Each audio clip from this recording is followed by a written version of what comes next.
শান্তি চুক্তি হলেও প্রায় ৩ দশক ধরে অশান্ত রয়ে গেছে পাহাড়। অস্ত্রের ঝনঝনানি, চাঁদাবাজি, গুম, খুন ও সংঘাত পাহাড়কে অশান্ত করে রেখেছে।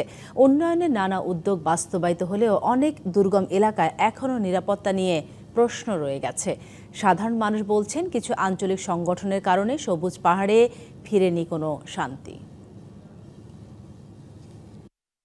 পাহাড়ের সবুজে চোখ জুড়ায়, কিন্তু সেই সৌন্দর্যের আড়ালে লুকিয়ে আছে ভিন্ন এক বাস্তবতা। খাগড়াছড়ি, রাঙ্গামাটি ও বান্দরবানের বহু দুর্গম এলাকায় এখনও নিরাপত্তা নিয়ে উদ্বেগ রয়েছে।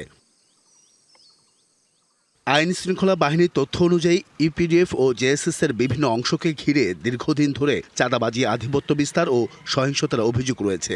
এসব অভিযোগে সংগঠনগুলোরও নিজস্ব বক্তব্য রয়েছে। স্থানীয় ব্যবসায়ী, পরিবহন সংশ্লিষ্ট ব্যক্তি ও বাসিন্দাদের সঙ্গে কথা বলে উঠে এসেছে ভয়ের চিত্র।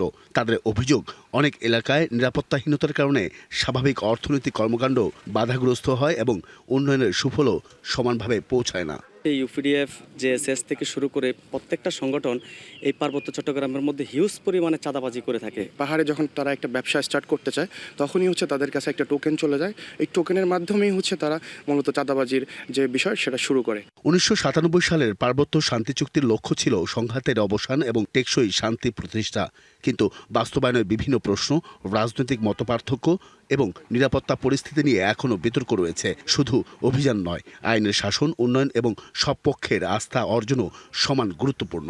ইউপিডিএফ জেএসএস হলো গিয়ে এটা তাদের একদম এটাই তো তাদের মূল ইনকাম, কিন্তু আর এই ইনকাম থেকেই কিন্তু তারা ভারী ভারী অস্ত্র কিনতেছে, কিনে এটা হলো গিয়ে তারা বিভিন্ন এলাকায় ক্যাম্প তৈরি করতেছে, প্রশিক্ষণ করাচ্ছে। বাংলা কিউআর যেখানে, নগদ পেমেন্ট সেখানে। সারা দেশে 10 লাখেরও বেশি মার্চেন্টে নগদে পেমেন্ট করুন খুব সহজে। এই অঞ্চলের থাকতে হলে আমাদের সবাই বাঙালি জনগোষ্ঠী কিংবা অন্যান্য জাতিসত্তার সবাই মিলেমিশে থাকতে হবে। একক নীতি কিংবা একক আধিপত্যর এই পার্বত্যাঞ্চলে কেউ টিকে থাকা সম্ভব না। জেলা প্রশাসন, পুলিশ ও সেনাবাহিনী বলছে, পার্বত্য অঞ্চলে নিয়মিত টহল, গোয়েন্দা নজরদারি এবং বিশেষ অভিযান চলছে। তাদের দাবি, অবৈধ অস্ত্র, চাঁদাবাজি ও সহিংসতার বিরুদ্ধে অভিযান অব্যাহত থাকবে। পরিস্থিতি সকল জায়গায় যেন স্বাভাবিক থাকে এবং এখন পর্যন্ত আছে সেই জায়গাটিতে।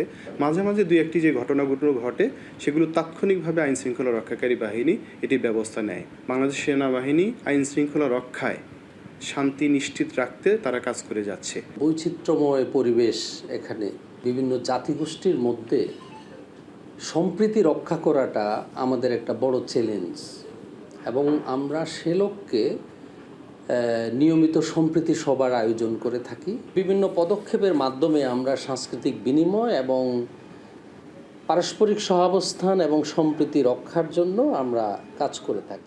অন্যদিকে পার্বত্য অঞ্চলের পরিচয়, সাংবিধানিক স্বীকৃতি এবং শান্তি চুক্তির বিভিন্ন দিক নিয়ে স্থানীয় জনপ্রতিনিধি ও সংগঠনগুলোর অবস্থান ভিন্ন।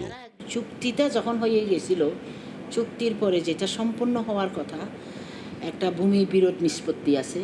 এই ভূমি বিরোধ নিষ্পত্তিটা না হওয়া পর্যন্ত হয়তোবা এটা লেগেই থাকবে।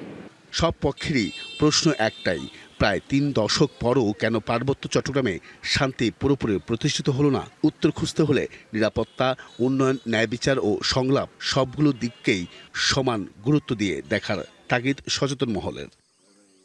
Ariful Islam, DBC news, Khagrachari.